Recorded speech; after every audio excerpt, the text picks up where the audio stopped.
Hello, welcome back to the channel and welcome back to the music Iceberg. This is episode 5 and we are going to be going over tier 6. Thank you for the support on all the other videos. It really is cool to see my channel grow like this. I'm glad that people are enjoying them because I'm enjoying making them. So as always, if you liked it, give it a like, and why not subscribe if you do want to see this series, because after this one it is going to be the last episode. And once I'm done with this, I'm going to put up a poll on my YouTube for the next icebergs to cover. I have a few in mind. Also, because I reached 100 subscribers, fuck it, I'm going to do a Q&A.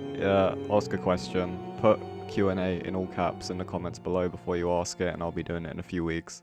But without further ado, let's get into the video. Okay, first up we have Flesh Vomit, and they are a harsh noise and death electronics from the bowels of Southern California. And no lie, that sentence is the only thing I could find on them at all. I searched on their Facebook page, Bandcamp, their discography, everything. That's the only sentence they had. There was like no reviews, no articles, nothing. But I thought because these last two tiers, I'm literally going to get nothing on a few of them. I am going to play some of their music for a bit, just to sort of make the videos more stuffed, and obviously so it doesn't take 10 seconds to discuss an artist. So here is some music. A mysterious bond is forged between the abandoned child and the inhabitants of darkness.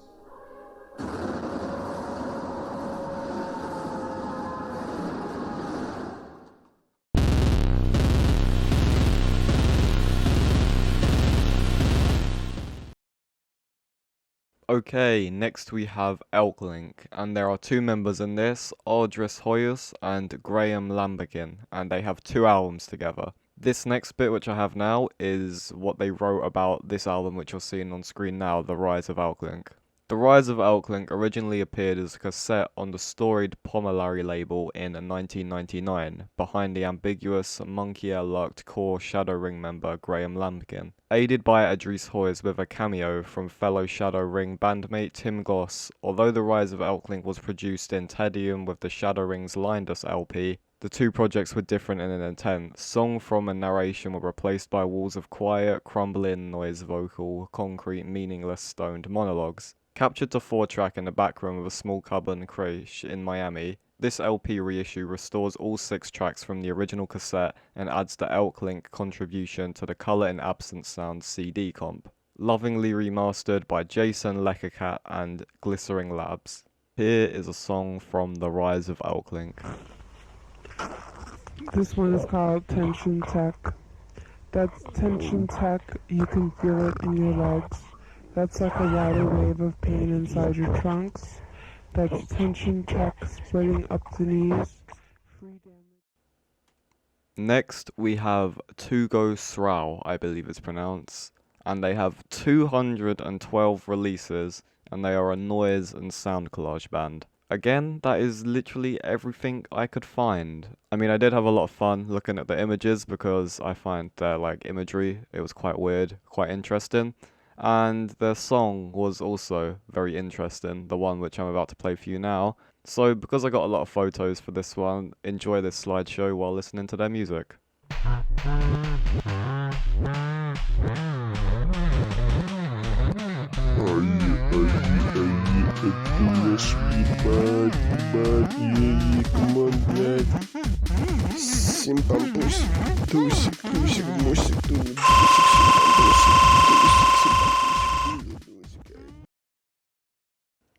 Okay, this next one is called Vito Acconi, and he was an Italian influential American performance video and installation artist. His practice eventually included sculptures and things, and he is most well known as an artist more than he is a musical one, I'm assuming, because I couldn't find much on his musical career. In the late 70s, he turned to sculpture, architecture, and design, greatly increasing the scale of his work. If not his art world profile, over the next 2 decades he developed public artworks and parks. He has a lot of exhibitions which display a lot of his work. He died April 28th, 2017 in Manhattan at age 77. His work was apparently very influential, and it was said to influence artists such as Laurie Anderson, Karen Finley, Bruce Norman, and Tracy Emin. I personally think that a lot of his work is very interesting. The photos I saw, I thought it's a very sort of, it was very out there. I hadn't seen anything like it before, and it wasn't weird in a bad way. It was very refreshing. As I said, couldn't find any music for him, so just photos. Next, we have Junko and Matin, and the only thing that I could really find on them was about this album here, which is called Pink Noise. It came from Spain, released in 2004, and it's electronic noise, experimental, hypnotic, anxious, noisy, female vocals, avant-garde, distorted, passionate, surreal, psychedelic, improvisation, aggressive, chaotic, ominous. Oh my god, I'm not doing a second take of that. But as I said, as this is literally all that I could find, I am just going to play some of it for you right now, so enjoy.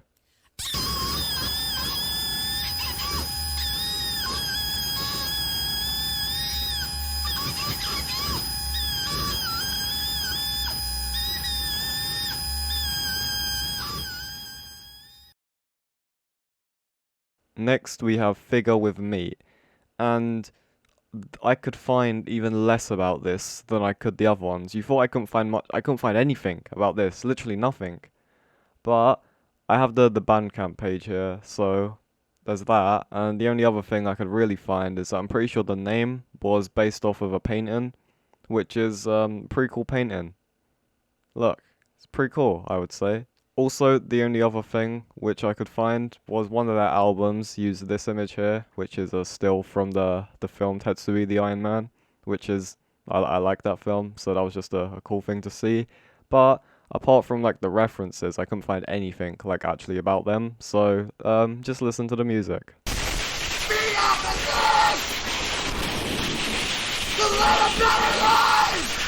better life I live! It's truly yours! It's truly this! It's chaos! Next, we have Skincraft, and I'm assuming that it means Skincraft Records, which is this here.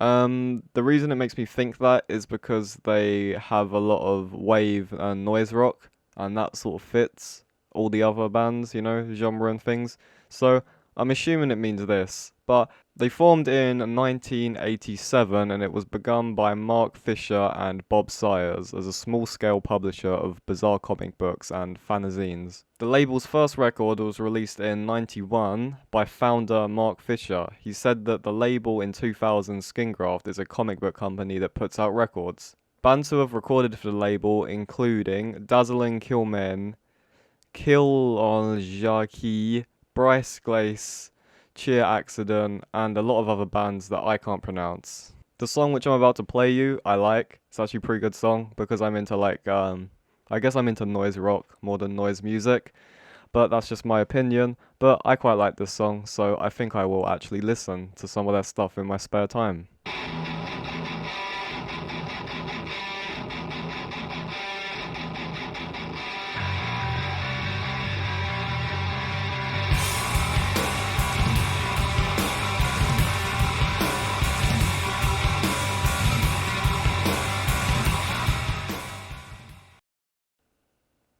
Next we have Skin Crime. I know, another name with the word skin in it, but they are also known as the best US noise project in terms of texture and composition, so they're quite well received. Skin Crime returned to hospital productions with an imminent inversion of noise conversion, exploring ideas of tense, slow burn patience instead of aggressively intensity. Brutally active between the early 90s and mid-2000s, Skin Crime took a 12-year hiatus until 2016.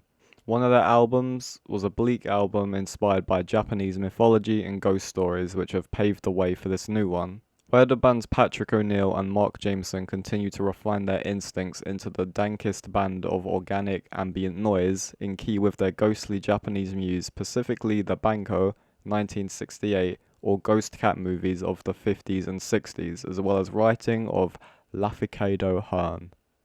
Their cold finger's sleight of hand is applied to exceedingly fine layers of texture enigma in long, unbroken tracks that hold the listener's gaze with frightening power. Avoid large places at night takes hold with an intraverse poetry, very subtle, drawing eyes to half-mast with its mechanical womb-like ambience. A lack of sudden movement only ratchets the fret level to C edge. Likewise, it is with deeply soropific subs and texture rhythms of the B-sides.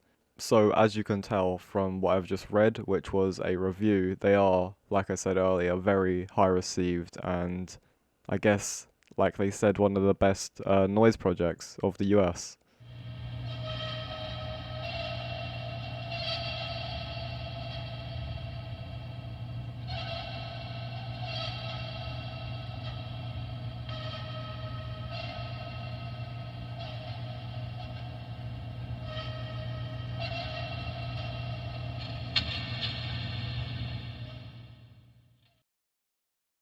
Next we have Smell and Quim, and they are a British freeform improvised noise band from West Yorkshire. They were formed in 1987 by two people, and the duo recorded and released the debut album The English Method on their own newly established label Stinky Horsefuck in '88. The name of the band is a parody of the then popular female duo Mel and Kim. The collective's creative output is often associated with controversial and taboo topics like fetishism, alcoholism, pornography, and necrophilia. The band has a rotating cast of members performing and recording, with Milivan Soloveitch, but the core lineup currently includes Michael Gillam, Stuart Walden, Simon Harris, and Kate Fear. Their live shows, often featuring bizarre costumes and masks, are often influenced by performers like Throbbing Gristle, Richard Youngs, Neil Campbell, and Hugh McLeaf. In 2007, Smell and Quim notoriously led to the cancellation of the entire Deaf Forever festival in Leeds. This was after they started mutilating a pig's head on stage and attempted to set it on fire. And apart from that, they have 74 releases, and here is one of their tracks.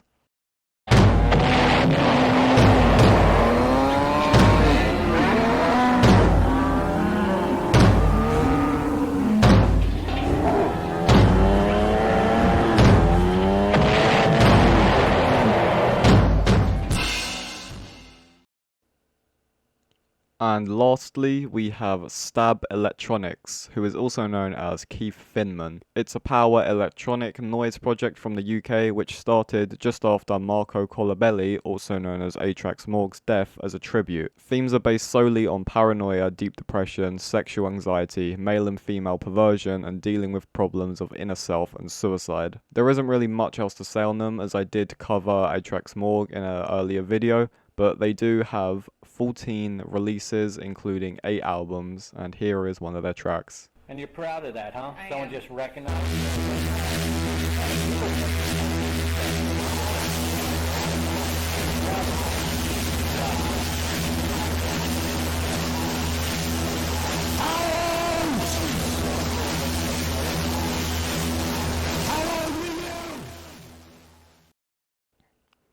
And that is it. Tier 6 is done. Next week we will be going over Tier 7, which will be the last one for this series.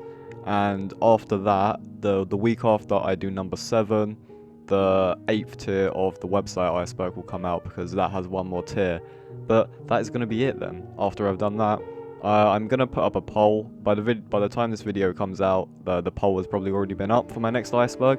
But thank you so much for watching. If you liked it, give it a like. As I said, I'll probably do a Q&A soon, so if you have any questions, leave it in the comments below. Also, if you have any extra information about any of these bands, leave it in the comments below. But as always, have a great day. Thank you for watching, and stay spooky.